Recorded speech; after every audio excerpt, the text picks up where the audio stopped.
So hello everyone, myself PR Sinha and welcome to my YouTube channel.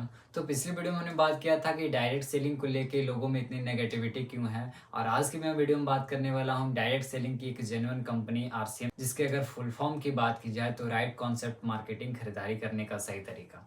तो ये company कैसे काम करती है, ये डायरेक्ट सेलिंग, और इसके क्या क्या बेनिफिट्स हैं, इसके क्या क्या उद्देश्य हैं और इससे हम क्या बेनिफिट ले सकते हैं, तो इस पे मैं बात करने वाला हूँ। तो इसके लिए बने रहिए वीडियो में हमारे साथ और देखते रहिए वीडियो को लास्ट तक। तो अभी फिलहाल हमने यही 3 वर्ड्स पे बात की थी, RCM, राइट कॉन्सेप्ट मार्केटिंग, खरीदारी करने का सही तरीका। तो ये सुनते ही कुछ लोगों के मन में आता है, क्या हम जो खरीदारी पहले से कर रहे थे क्या वो गलत तरीका था। तो चलिए आज के वीडियो में मैं थोड़ा प्रूफ करके दिखाऊंगा अपने तरीके से, जहाँ तक मैं जान पाया हूँ कि वो तरीका गलत था। एक टाइम मुझे भी वह तरीका सही लगता था, लेकिन जब मैंने खरीदारी करने के तरीके को समझा।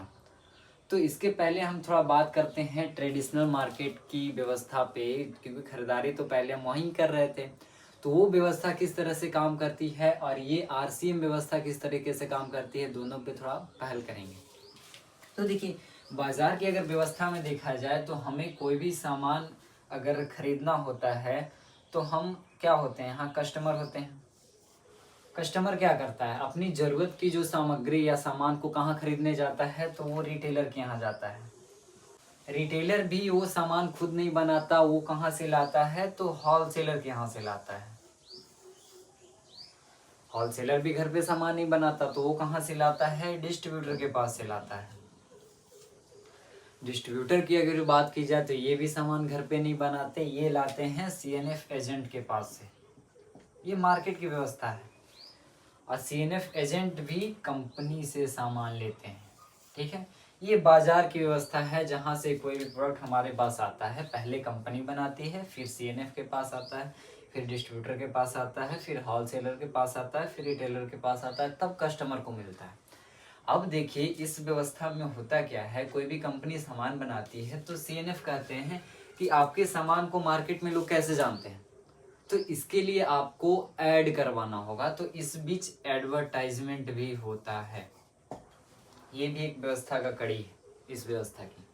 अब देखिए, कोई भी सामान कंपनी में 50 रुपये का बना तो क्या लगता है वो कस्टमर को 50 में मिल जाएगा? नहीं मिलेगा ना। तो यहाँ होता क्या है ना, कंपनी सामान 50 में बनाई और यहाँ CNF को कुछ परसेंटेज, डिस्ट्रीब्यूटर को कुछ परसेंटेज, होलसेलर को कुछ परसेंटेज, रिटेलर को कुछ परसेंटेज, तब कस्टमर को वही सामान 100+ में मिलता है। यानी लगभग अगर देखा जाए तो कोई भी कस्टमर अगर 100 रुपये में कोई सामान खरीद रहा है तो वो सामान का जो रियल वैल्यू है वो 50 रुपये ही होगा। तो यहाँ पे हमें ये समझ में आया कि अपना 50% पैसा, अपनी पूरी लाइफ का 50% पैसा यहाँ जा रहा है।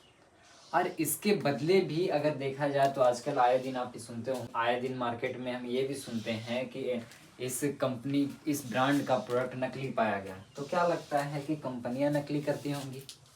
नहीं, कंपनियां नकली नहीं करती, नकली करते हैं ये चंद बीच वाले लोग, वो भी ज़्यादा मुनाफा कमाने के चलते। क्योंकि ये व्यवस्था की अगर बात की जाए तो ये व्यवस्था की पूरी ऑफलाइन है। मतलब अगर हम कोई रिटेलर के पास सामान लेने जाते हैं तो 10 रुपये का एक साबुन लेते हैं तो उसको 10 रुपया देते हैं और वो साबुन देता है, बस यहीं तक ही अपना खरीदारी का व्यवस्था यही है ना। यहाँ हमें कोई बिल मिल पाता है जिससे हम श्योर हो चुके हैं कि वो प्रोडक्ट है क्या। अगर उस प्रोडक्ट से कोई प्रॉब्लम होता है तो ना ही हम उस पर जवाब या सवाल कर सकते हैं, क्योंकि अपने पास तो बिल ही नहीं है। तो ये व्यवस्था पूरी की पूरी ऑफलाइन है। एक तो यहाँ 50% पैसा भी अपना एक्स्ट्रा लग रहा है।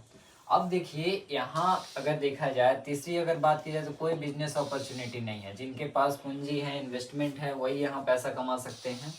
जैसे आप देख सकते हैं, कंपनी पैसा कमा रही है क्योंकि उसके नीचे CNF है, CNF पैसा कमा रहा है क्योंकि उसके नीचे डिस्ट्रीब्यूटर है, डिस्ट्रीब्यूटर पैसा कमा रहा है क्योंकि उसके नीचे होलसेलर है, होलसेलर भी पैसा कमा रहा है क्योंकि उसके नीचे रिटेलर है। लेकिन अगर कस्टमर की बात की जाए तो ये पैसा नहीं यहाँ कमा पाता। और इसके पीछे सिंपल सा रीजन है कि इसके नीचे कोई नहीं है। यानी यहाँ समझ में आता है कोई बिजनेस अपॉर्चुनिटी नो।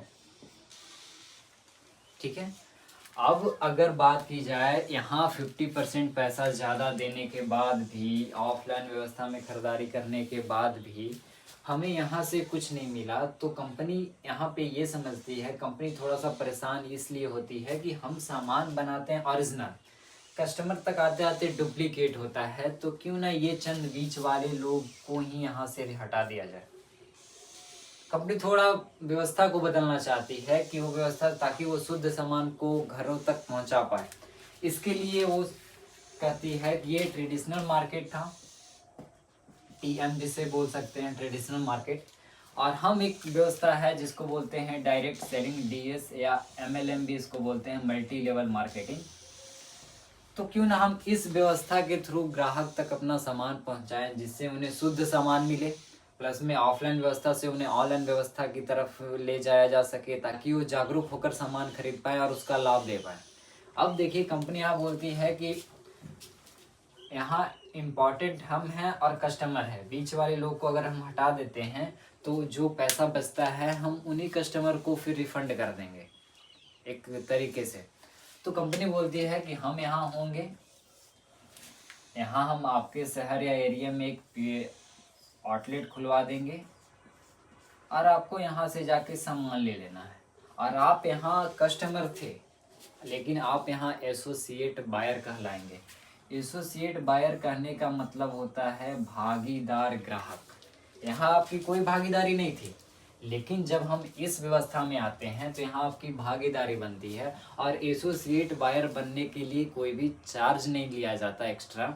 आप सिर्फ अपना एक फ़ोटो, आधार का आगे पीछे का फ़ोटो, पैन कार्ड और बैंक पासबुक देके और नॉमिनी डिटेल देके आप यहाँ एसोसिएट बायर बन सकते हैं।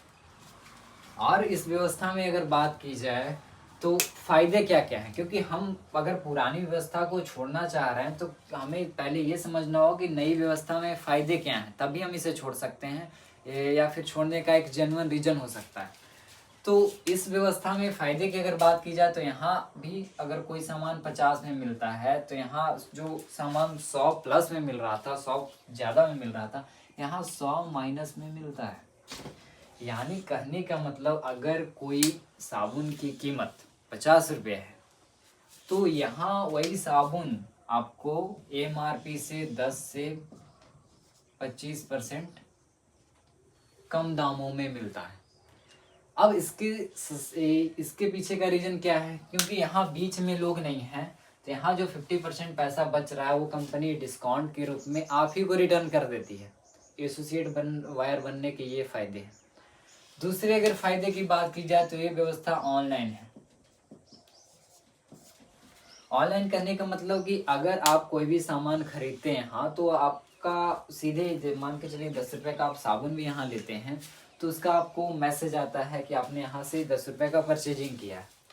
प्लस में तीसरे अगर फ़ायदे की बात की जाए तो यहाँ आपको, अगर आप कंटिन्यू मान के चलिए आपके घर में पर मंथ 5,000 की खरीदारी होती है तो यहाँ पर एक परचेज वॉल्यूम जनरेट होता है आपके खरीदारी का लगभग 50%। तो अगर आप 2500 भी पर मंथ यहाँ से आप खरीदारी करते हैं, यानी लगभग 5,000 का सामान अपने घरों में यूज करते हैं, तो आपको लगभग हर 6 मंथ पे 2500 का सामान फ्री मिलता है। ये कंसिस्टेंसी पार्ट है। और ये मतलब अगर कंसिस्टेंस हो के आप लगातार यहाँ से खरीदारी करके लेते हैं तो कंपनी आपको एक बोनस देती है कि जो पैसा हम यहाँ दे रहे थे इन चंद बीच वालों को आपको यहाँ रिटर्न कर देंगे। तो और यहाँ बात की जाए बिजनेस अपॉर्चुनिटी भी है। और इस व्यवस्था की सबसे बड़ी जो फ़ायदे है उसके बारे में तो मैंने अभी बात ही नहीं की। यहाँ क्या हो रहा था कि डुप्लीकेट कर दे रहे थे प्रोडक्ट, जिससे कहीं ना कहीं सबसे ज़्यादा प्रॉब्लम हो रहा किसको रहा था, तो कस्टमर को। लेकिन यहाँ बिचौलिए लोग नहीं रहने के कारण, यहाँ सामान जो है वो आपको क्वालिटी प्रोडक्ट मिलता है। जो भी प्रोडक्ट मिलेगा वो कहीं ना कहीं क्वालिटी रहेगा उसमें, क्योंकि यहाँ बीच में लोग नहीं हैं। अगर हम मिलावट से रिलेटेड सामान खाते हैं, मिलावट से भरे सामान खाते हैं, तो इसका सीधा असर हम ही पे होगा। तो इसी व्यवस्था को देखते हुए कंपनी ने यहाँ डिसाइड किया कि हम इस व्यवस्था के थ्रू बाज़ार में सामान को लोगों के घर घर तक पहुँचाएंगे। तो इसीलिए इसका नाम RCM रखा गया, राइट कॉन्सेप्ट मार्केटिंग, खरीदारी करने का सही तरीका। आई थिंक आशा है मुझे कि इस व्यवस्था को आप लोग समझ पाए होंगे। मतलब जितना मैं इसके बारे में जानता हूँ मैंने कोशिश की आपको बताने के लिए, और मैं बता भी पाया। तो आरसीएम अगर देखा है तो ये कोई जोड़ने का सिर्फ काम नहीं है, अपनी खरीदारी की व्यवस्था को चेंज करके यहाँ करना क्या है, सेम सामान हम यहाँ भी ले रहे थे, सामान यहाँ भी लेना है, यहाँ इतने सारे बेनिफिट्स मिल जाते हैं, और यहाँ है कि अपना बेनिफिट्स किसी और के यहाँ चला जाता है। तो यहाँ पे हमें ये समझना चाहिए कि फ़ायदे किस में हैं, क्योंकि अगर हम पैसे दे रहे हैं तो कहीं ना कहीं वो हमारी मेहनत के हैं, और जब हमारी मेहनत के पैसे हम किन्हीं को दे रहे हैं तो हमें भी एक उम्मीद होती है कि हम सामान वहाँ से सही लें। तो आरसीएम इसी व्यवस्था के लिए बनी है कि अपने पैसे को एक सही जगह पे उपयोग करके अच्छे सामान लें, ताकि आप अगर हम अच्छे सामान खाएंगे तो अपना जीवन भी सही रहेगा और हम बीमार भी कम पड़ेंगे, और जब बीमार कम पड़ेंगे तो निश्चित है कि अपने पैसे अपने पास ही बचेंगे। तो हमें इस व्यवस्था से निकल के इस व्यवस्था में आने के लिए हाँ कोई चार्ज नहीं देना पड़ता है, सिर्फ अपने माइंडसेट को थोड़ा चेंज करना पड़ता है कि इस व्यवस्था में हमें आज तक क्या मिला और यहाँ क्या क्या मिल सकता है। तो इसी के साथ मैं आज की वीडियो को समाप्त करता हूँ। नेक्स्ट वीडियो में फिर से आऊँगा और आपसे बातचीत करूँगा।